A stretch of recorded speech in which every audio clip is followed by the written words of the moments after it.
రవి, ఇప్పుడు ఏం జరిగిందనలా పిచ్చోళ్ళ ఆకాశంలోకి చూస్తున్నావు?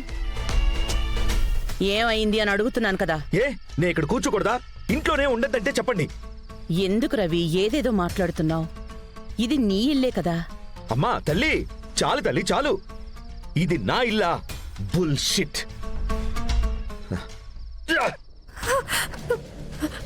రవి, అసలు నువ్వేం చేస్తున్నావో నీకు తెలుస్తోందా? నీకేదైనా సమస్య ఉంటే అది చెప్పు, మాట్లాడుకుందాం. ఓ, నాకేంటి సమస్య అని నేనే చెప్పాలా? పోటీలో ఓడిపోయినోడి నోటితో వినాలి, అదేగా నువ్వు కోరుకునేది. చెప్తా. ఇదిగో నీ పక్కనే నించొనుంది చూడు, తనే నీకు అసలైన వారసురాలు. ఇదే నాకు పెద్ద సమస్య. సరిపోద్దా?